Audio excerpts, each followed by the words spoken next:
तो कल हमने रीडर का सेकंड हाफ देखा था लेक्चर का। अब थर्ड लेक्चर है ये।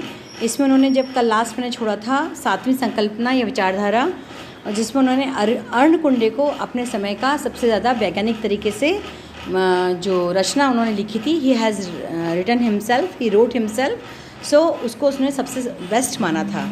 8वीं संकल्पना है आज अच्छी संरचना के रूप में। से क्या था, आज हम 8वीं संकल्पना ईश्वर उद्देश्यवादी विचारधारा को ले रहे हैं, जिसमें उन्होंने भूगोल में, न केवल भूगोल में बल्कि मनुष्य के जीवन में सर्वोपरि विचारधारा के रूप में ईश्वर को देखा और ईश्वर को कहा कि वही पृथ्वी की संरचना करने वाला है, अतः उसका जो उद्देश्य है उस उद्देश्य की पूर्ति को वो स्वयं करते हैं और मनुष्य केवल मात्र उसमें निमित्त है। यानी कि ईश्वर के बिना कुछ भी संभव नहीं है। यह केवल अर्थहीन बात नहीं है, ये वास्तविक बात है कि ईश्वर सर्वोपरि है और मनुष्य को छोटे छोटे शिक्षण कार्य करने में भी ईश्वर ही महत्वपूर्ण भूमिका अदा करते हैं, चाहे वो प्राकृतिक पेड़ पौधों संबंधी संकल्पना हो या जीव जंतु संबंधी संरचना हो। हालांकि साइंस अपने आप को ये प्रूव करने लग गया है कि हम ईश्वर कुछ भी नहीं है, हम ही सब कुछ हैं, पर शायद ये कोविड ने जाहिर कर दिया है कि ईश्वर ही सब कुछ है और कभी भी वो अपनी संरचना में कुछ भी हस्तक्षेप बर्दाश्त नहीं कर सकता। तो क्या चाहे महाद्वीपों की संरचना हो, चावच हो या कोई भी सडन चेंजेस हो अर्थक्वेक के फॉर्म में या ज्वालामुखी के फॉर्म पे या लैंडस्लाइड, क्लाउड बस्टिंग के रूप में।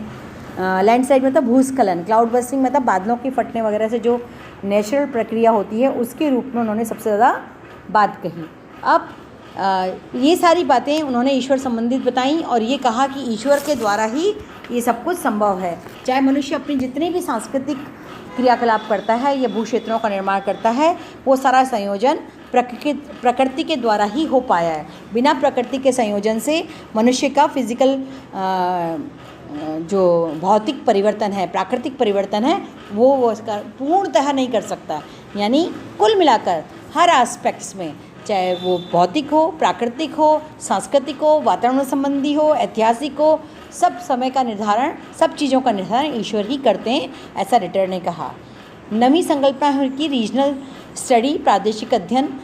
रीजनल स्टडी इसलिए क्योंकि बच्चों उन्होंने छोटी से एक यूनिट से एज अ होल की बात करी ना, तो एज अ होल करने के लिए उन्होंने जब छोटी छोटी इकाइयों का अध्ययन संपूर्ण रूप में किया तो उन्होंने उसको अपनी भाषा में लैंडरकुंडे कहा, LANDERKUNDE, लैंडरकुंडे वर्ड का कहा। अब बच्चों इसमें ऐसा होता है कि प्राकृतिक अध्ययन जो लैंडरकुंडे के समय में उन्होंने बोला, इसका माने ये हुआ क्योंकि उन्होंने सारा अध्ययन सिस्टमेटिक रूप से किया था और फिर उसको क्लासीफाई किया, वर्गीकृत किया, विशिष्टता प्रदान करी कि यूरोप का उत्तरी भाग ठंडा है तो उसके पीछे ये कारण है, ऐसी प्रकृति है, ऐसे जीव जंतु यहाँ पाए जाते हैं। यूरोप के दक्षिण में गर्म प्रदेश है, यहाँ हवाएं इस तरह की होती हैं। तो कहने का मतलब रीजनल क्षेत्रीय विभाजन या प्रादेशिकता को उन्होंने अपने अध्ययन का मुख्य आधार बनाया और उसने उनको प्राकृतिक प्रदेश के रूप में डिफाइन किया। तो सबसे ज़्यादा काम उन्होंने यूरोप में किया, इसलिए यूरोप को प्राकृतिक प्रदेशों के रूप में उन्होंने बांटा। अब 10वीं संकल्पना भूगोल की उनकी आती है। भूगोल आनुभाविक विज्ञान के रूप में। एम्पिरिकल मतलब अनुभव। कैसे अनुभव बच्चों? उन्होंने क्योंकि छोटी छोटी एक एक इकाई के आधार पर प्रशिक्षण किया। प्रशिक्षण इन द सेंस उन्होंने पहले भ्रमण किया, उन चीज़ों को इवैल्यूएट किया, फिर वैज्ञानिकता के आधार पर उन्होंने उसको संरचित किया और उसके बाद उन्होंने उसको क्रमबद्ध तरीके से प्रादेशिकता में बांटा, प्राकृतिक प्रदेशों के रूप में बांटते हुए प्रादेशिक संरचना की। तो उन्होंने कहा ये सारा जो वर्क उन्होंने किया उस वर्क में वर्तमान तो निहित है ही, पर मनुष्य के एम्पिरिकल्स अनुभव इसमें बहुत इम्पॉर्टेंट है। और अनुभवों के आधार पर, जैसे हम छोटी सी बात कहें कि भाई सर्दियों में हमको गर्म भोजन खाना चाहिए या गर्म वस्त्र पहनने चाहिए या रेनी सीज़न में हमको सिंथेटिक कपड़े पहनने चाहिए या हल्का खाना खाना चाहिए या खट्टा खाना नहीं खाना चाहिए, मीठा खाना चाहिए, तो ये सारे कहाँ से आ गए? अनुभव के आधार पर आए। अनुभव कहाँ से आते हैं? जब हम बार बार क्रिया प्रतिक्रिया करते हैं तो उस अनुभव को उन्होंने भूगोल का एक बहुत महत्वपूर्ण भाग माना। अब और अनुभव देखिए बच्चों, जैसे कोई जहाज़ चलाने वाला है, पहले जहाज़ का, जैसे हम एरोप्लेन की बात करें तो एरोप्लेन में पहले छोटे छोटे फैदर्स बनाए, पहले कपड़ों के साथ में उड़े, फिर वो धीरे धीरे करके उन्होंने उसमें वायर डालने शुरू किए, फिर छोटी मोटर या इंजन को उसमें इवैल्यूएट किया, और फिर धीरे धीरे करके उनको एक बहुत बड़े उसमें परिष्कृत किया। तो जैसे जैसे मनुष्य का अनुभव, चाहे वो वैज्ञानिक तरीके से हो, चाहे वो खान पान में हो, चाहे वो रहन सहन में हो, चाहे वो आचार व्यवहार में हो, चाहे वो एक मेरी जैसी एक अध्यापिका पढ़ाने वाली, वो अपने अनुभवों से बार बार कहेगी कि फ़लाने देश के लोग ऐसे हैं, फ़लाने जगह के लोग ऐसे हैं, ये अनुभव वाली बात आ जाती है। तो व्यावहारिक दृष्टि भी आपकी इस हिसाब से होती है। आजा व्यवहार में भी त्रुटि संशोधन होता है। तो त्रुटि संशोधन करने के आधार पर ही आनुभाविकता बढ़ती है और अनुभव ही कुशलता को जन्म देती है। इस प्रकार से ये आनुभाविक विज्ञान के रूप में भूगोल को रिटर साहब ने प्रस्तुत किया। 12वीं अंतिम संकल्पना रिटर के द्वारा स्थल का चित्रण, रिप्रेजेंटेशन ऑफ लैंड। रिटर ने जो समस्त मतलब एज अ होल जो स्टडी किया है मानव भूगोल के अंदर, उन्होंने उसका सजीव चित्रण प्रस्तुत किया।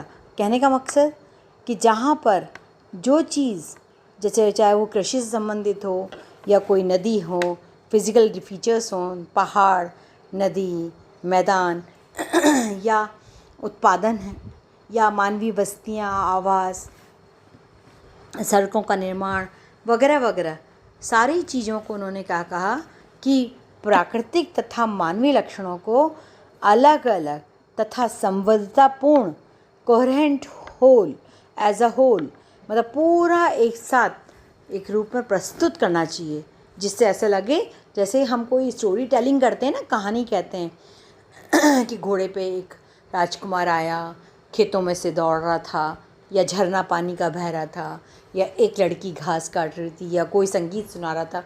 इस तरह से कोई बात मैं कह रही हूँ तो वो चीज़ आपके सामने सजीव हो रही है ना।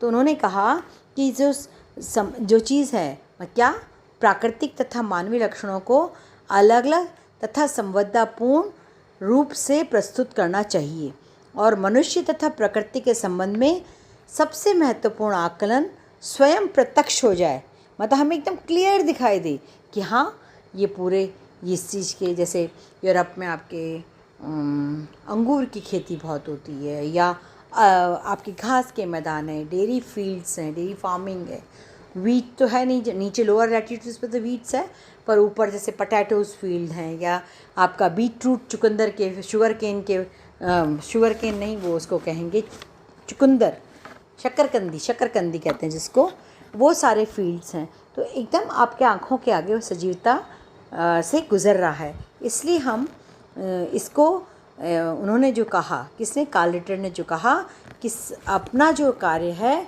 उसमें सजीवता लाना, यानी सिस्टमेटिकली जब हमने कोई काम किया होगा तो उसमें अपने आप सजीवता आएगी। इस तरह से बच्चों ये भूगोल के अंदर जर्मनी के भूगोलवेत्ता कार्ल रिटर का कंट्रीब्यूशन रहा है। अर्थात ये मेरा कौन सा नंबर का लेक्चर हो गया बेटा, 52।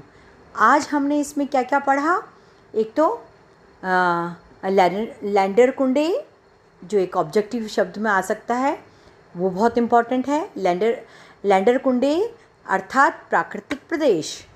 और दूसरा उन्होंने जो सबसे ज़्यादा इम्पॉर्टेंट बात कही, वो बोली आपकी as a whole, from an individual facts towards whole, एक इकाई से संपूर्णता की ओर, यानी कि जो संपूर्णता की संकल्पना, कॉन्सेप्ट ऑफ होल, वो उन्होंने सबसे इम्पॉर्टेंट तरीके से बताया।